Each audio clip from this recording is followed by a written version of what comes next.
Hemos mejorado en anemia en los niños más chiquitos. Buena. Solo tenemos 42.5%. 40, casi la mitad de nuestros niños son anémicos.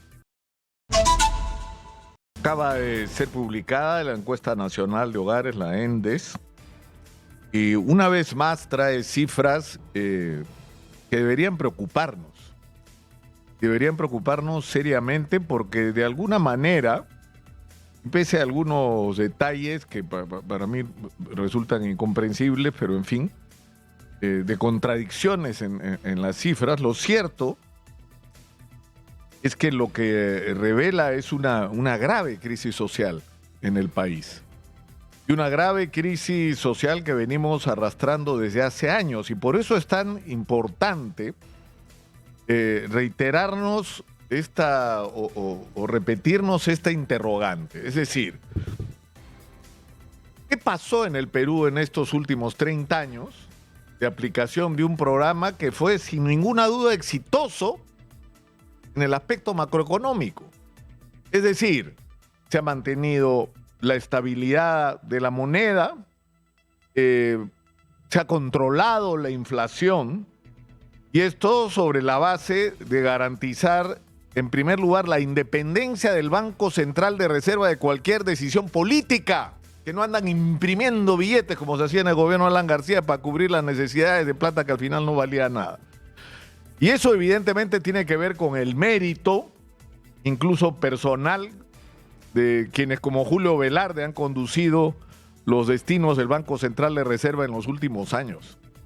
Es decir, gran parte de la estabilidad económica de la que gozamos hoy se debe, es cierto, a la decisión de crear ese contexto, pero también a la ejecutoria personal de estos funcionarios que han cumplido un papel extraordinario en garantizar esta estabilidad económica. Es indudable también que el Perú ha mejorado su relación de una manera significativa con el mundo financiero. Somos un país nuevamente confiable. Confiable porque es un país que honra sus obligaciones, que paga las deudas que contrae y que mal que bien cumple sus compromisos. Y eso también ha sido positivo porque ha permitido atraer importante inversión que se ha destinado fundamentalmente a la industria minera, a la explotación minera, y que ha generado un extraordinario ingreso de recursos que ha ido para nuestra fortuna de la mano con momentos como el que estamos viviendo hoy, donde el precio de los minerales ha llegado a tales niveles, o sea, solo comparar el precio del oro del año pasado con esto es casi 40%, por encima de lo que era. Y eso significa que sin hacer ningún esfuerzo, produciendo lo mismo, tenemos 40% de ingreso más.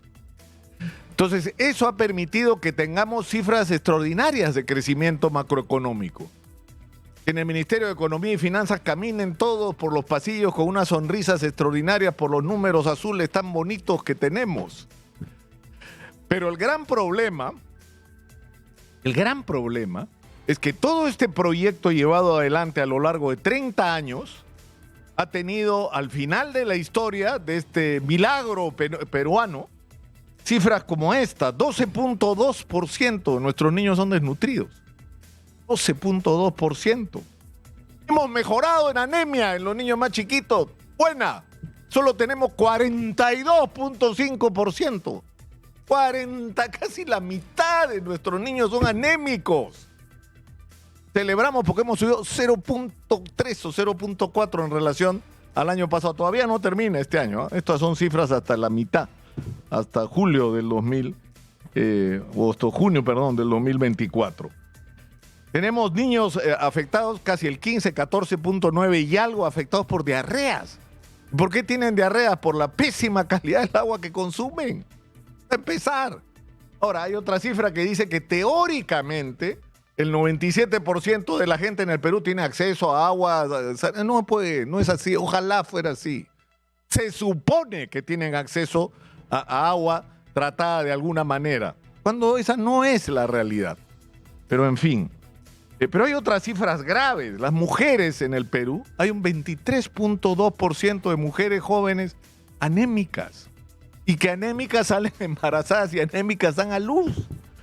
Es decir, los números que tenemos que vienen de la economía, como otros que han venido de fuera y que han ofendido a alguna gente, cuando la FAO dice la mitad de los peruanos tienen serios problemas de alimentación, es decir, lo que nos están diciendo es una realidad, no nos están fastidiando, no nos están agraviando como país, nos están tratando de ayudar enfrentándonos a nuestra propia realidad.